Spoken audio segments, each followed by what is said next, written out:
Hey there guys, I am the Sixth Machine and welcome back to another Warhammer video. Today we're going to be having another little unit overview and review, and this time we are looking at the Outrider bikes.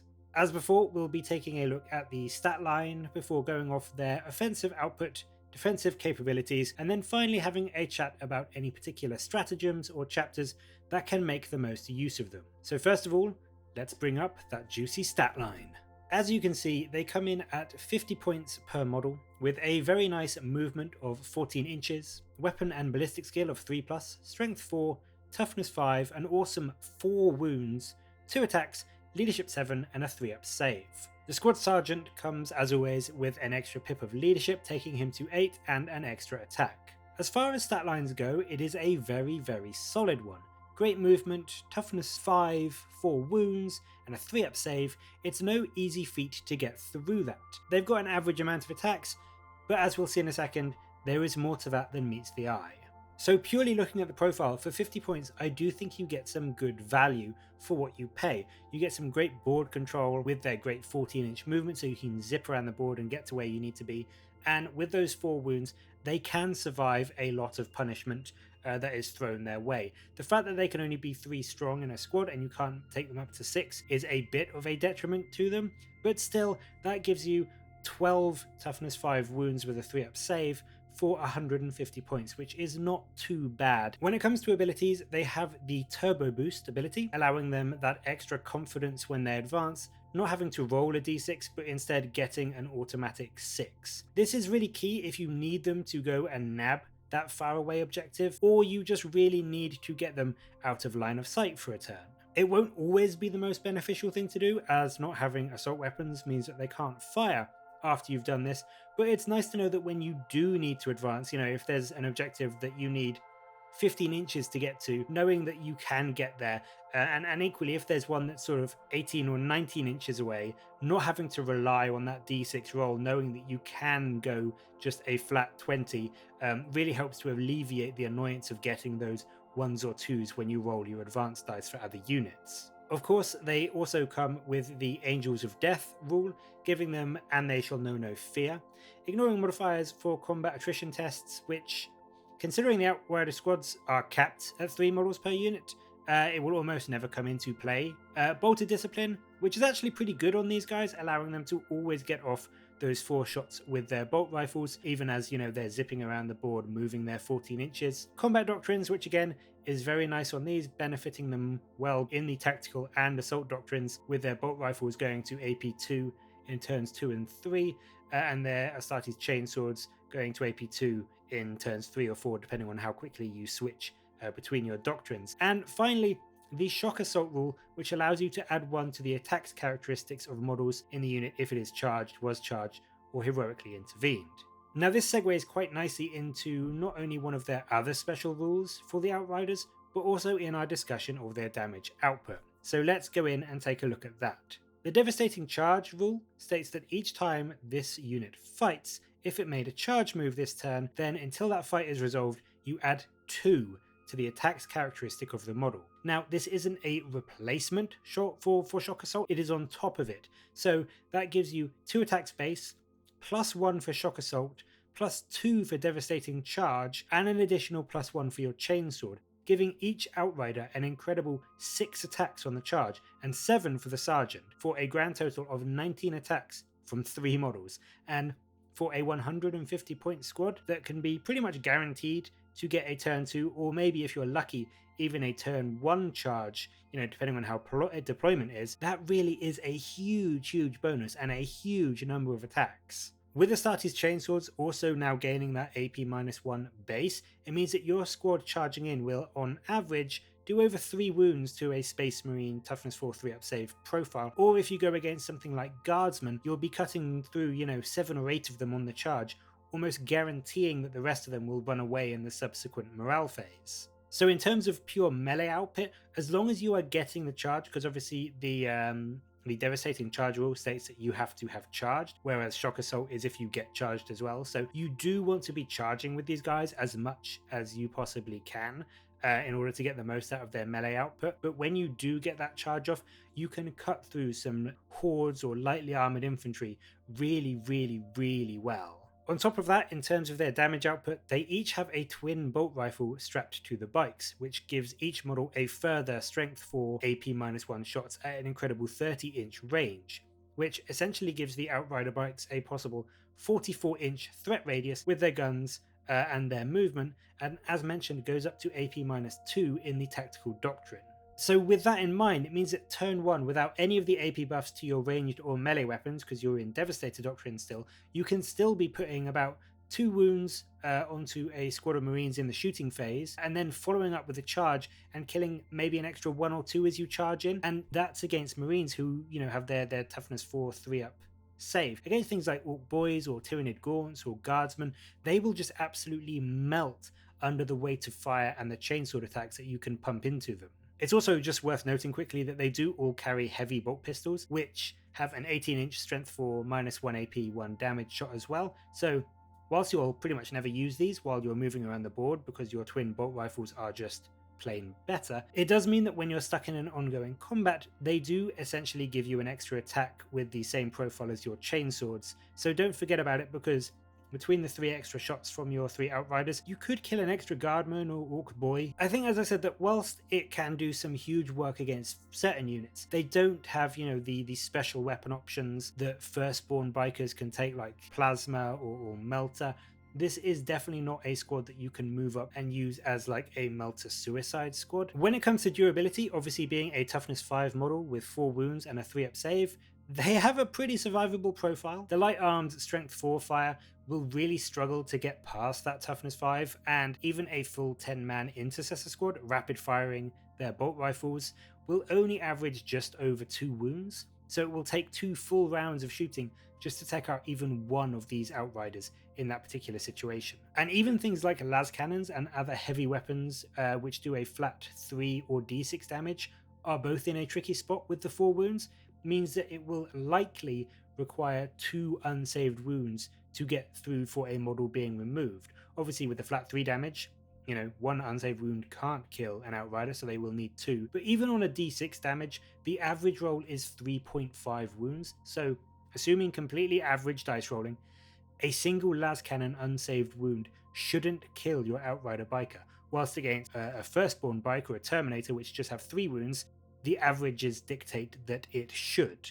So that really is a pretty huge bump. Just that extra 1 wound can in some cases double the number of heavy weapons shots that are likely to be needed to take out one of your Outriders. Up next, there are a few stratagems that work really well with the Outrider bikes. The first of which is the Transhuman Physiology stratagem, which for 1 CP gives your Outriders the ability to essentially ignore the wounds of 1 to 3, which is huge. As mentioned, lighter firepower isn't a great way to remove these guys, so it probably will be the heavier weapons that get aimed at them. So removing the ability of las cannons and melters to wound on 3s, and even things like demolisher cannons which would be wounding on 2s, bumping that to only being able to be wounded on 4s really is a big deal. I think that this would be even better if Outrider bike squads could be taken in squads of 6, because I think even then at the 2 CP cost, it would just become absolutely incredible for the survivability of your bikes. I just think that using it on a 150 point unit, it's not always going to be the best use of the command points. There will probably be another unit that will get a better benefit from denying those wound rolls of 3 or even 2. Up next is the Gene Wrought Might ability, which means that whenever a Primaris unit fights, every unmodified 6 to hit automatically wounds. Now this isn't generally considered a super amazing stratagem at the best of times, but I do think that it has some potential on the Outriders. For 1 command point and the incredible number of attacks you get on the Outriders, you can expect to get between 3 or 4 unmodified 6s on your attack rolls, which nets you an immediate 3 or 4 automatic wounds, which, you know, when you're only attacking at strength 4, really can make a big difference, especially in the Assault Doctrine when those wounds are going through at AP-2. If you also factor in rerolls from, say, a Chaplain getting you a couple extra, that really could mean you're ending up with a solid 5 or 6 automatic wounds against your opponent's unit, which could definitely swing a combat in your favor. Lastly, we have the Skilled Riders stratagem, which is another really nice one for boosting the survivability of your Outriders. Giving your unit a -1 to be hit by enemy ranged attacks for 1 CP is really, really good, and especially, if you couple this with Transhuman for 2 command points, that means your bikes can never be wounded on less than a 4-up, and they're -1 to hit. Working it out for 2 command points, that would essentially mean that even if your opponent fired 3 Devastator squads, each with 4 las cannons in, you would have a relatively decent chance of surviving with about 3 unsaved wounds going through to your squad, which would mean your opponent would have to roll 3 4-ups in a row to make sure that all 3 Outriders were killed, which is not bad if you're holding a key objective which could win you the game. The fact that you can see your enemy's 3 Devastator squads with las cannons and go, with these 2 stratagems, I do have a reasonable chance of surviving and keeping hold of this key objective. When it comes to chapters which can make use of Outriders, there are 2 we're going to focus on as they make the most sense, although it is worth saying that most chapters can make use of these pretty well. Space Wolves and Blood Angels with their +1 to hit and +1 to wound respectively make these very nasty units to face in melee, even more so with their super doctrines, essentially causing you to do an obscene amount of attacks in the assault doctrine with both, and then getting the bonuses to hit or to wound, meaning that every single one of those attacks is going to make a mark on the enemy. Even things like the Imperial Fists getting some nice bonuses to the bolt rifles on bikes and ignoring cover means that if the stars align, you could be getting 8 hits per bike with the bolt rifles. So there are some very good chapters for offensive output, and obviously things like the Iron Hands keeping you alive a bit more with that 6-up shrug, or the Salamanders ignoring the -1 AP. There are good chapters to look at if you want to make your bikes slightly killier or make them slightly more survivable. But let's get on to the really juicy chapters which can take the Outriders, which is of course the White Scars and the Dark Angels. So first up, we'll have the White Scars. Their chapter tactic allows you to declare a charge even if they advanced or fell back, meaning that turn 1, with your turbo boost, your bikers are going to have a 20-inch move and then still be able to potentially make a 12-inch charge, giving you a very, very scary 32-inch threat radius for getting into melee. The second part is less useful for the Outriders, as their weapons are rapid fire. Being able to advance and fire without penalty won't actually come into effect. But where you really want these bikers with the White Scars is in combat, in my opinion, and with their tactic you can easily do this turn 1 if you want to. Where these guys get genuinely terrifying is with their super doctrine. Devastating Charge, which yes, is the same name as the actual Outrider rules, don't blame me, I don't invent the names, but what this does is that in the Assault Doctrine, after a White Scars unit has charged or heroically intervened, their melee weapons gain +1 damage. So that's 19 attacks on the charge at strength 4, -2 AP in your Assault Doctrine, and then doing a flat 2 damage. I don't need to tell you how scary that is for charging into a unit of Marines, killing basically 4 Marines outright. But even against things like Predator tanks, you could be doing an average of 5 or 6 wounds to it, taking it almost down to half health in one brutal melee phase. This really is a huge bonus to the Outriders and will make them genuinely, well, devastating when they charge into the enemy in the Assault Doctrine. Obviously, the downside is that you do have to wait for the Assault Doctrine, but there are some stratagems and that sort of thing that allow you to target a unit and allow it to be in the Assault Doctrine turn 1. So if you do make that turn 1 charge, you can still be doing that AP -2 2 damage attacks turn 1, which is a really scary thing for your opponent to face. But of course, we have to save the best for last.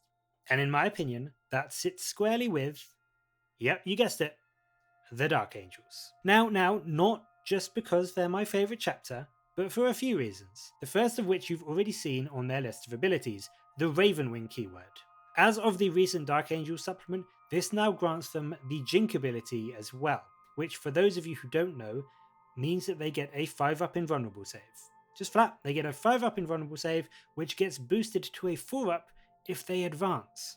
And they lose it if they don't move, but with bikers, you are probably going to be moving them most of the time. This is huge in terms of keeping them alive throughout the game, and as long as you keep these boys moving, you are giving them such a huge boost to their survivability and the number of shots the enemy is going to need to put into them to take them down. Things like las cannons, melters, plasma are going to be so much less effective at chunking through those 4 wounds compared to non-Dark Angels Outriders. In addition to this, they also get a bonus to their force organization as well. Taking an Outrider detachment of pure Ravenwing grants you access to the second company rule, which lets your bikers and Outrider squads gain the objective secured ability.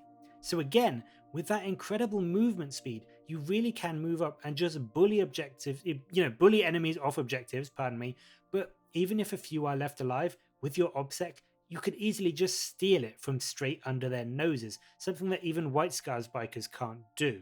And even that isn't all of that Dark Angels get to benefit their Outriders. They have a super doctrine of their own, and unlike the White Scars, this one comes into play straight from turn 1. It's not quite as overtly damaging as the +1 damage in Assault Doctrine that the White Scars get, but I think overall, Speed of the Raven is an absolutely fantastic doctrine for Outriders, and one of the main reasons Dark Angels are the best chapter for them. Not only does it give you a flat 3 inches of extra movement to your unit, which means a 17-inch base move in turn 1 without advancing, and up to 23 inches if you really do need to push it, but also, as you'll remember, one of the downsides of advancing with Outriders is that their rapid-fire weapons can't shoot after it. Well, not for Dark Angels. Even after advancing, the Dark Angels Outriders can still shoot and treat their weapons as assault weapons.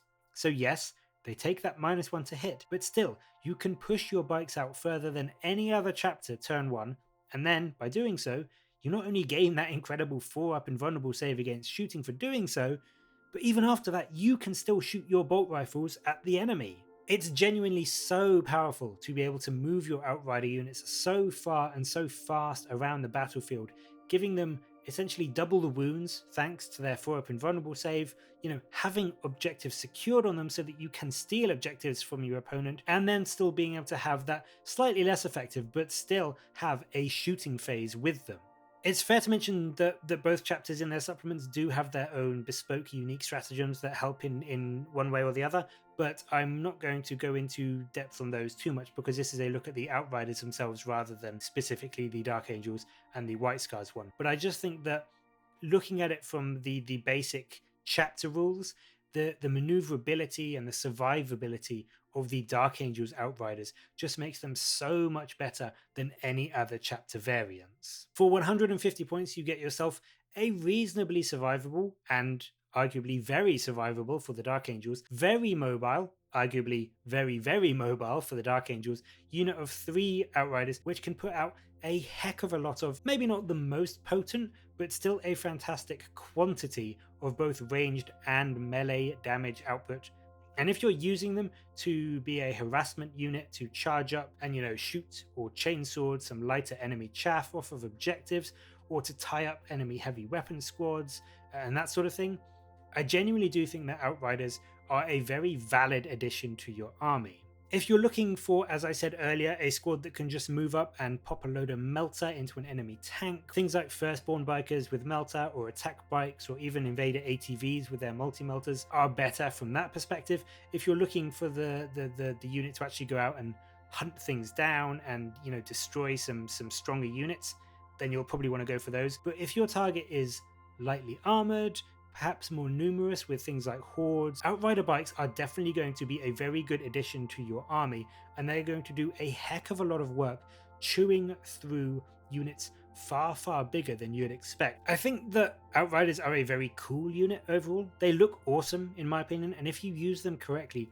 they really can punch way above their points limit, taking out big hordes of enemies with their number of attacks, and then they can move on to steal objectives or simply charge headlong into the next big blob of enemies. But that is just my opinion. What do you think of Outriders? Do you bring them in your lists, and if so, how do you use them? Do you go after the lightly armored chaff, or do you use their good survivability to tie up heavier enemy squads? And also, I'd love to know which chapter you think they get the most benefit in. Let me know in the comments below, and as always, thank you very much for watching. Please leave a like and subscribe if you want to see more Warhammer related videos from me. But until next time, I'll catch you later, guys.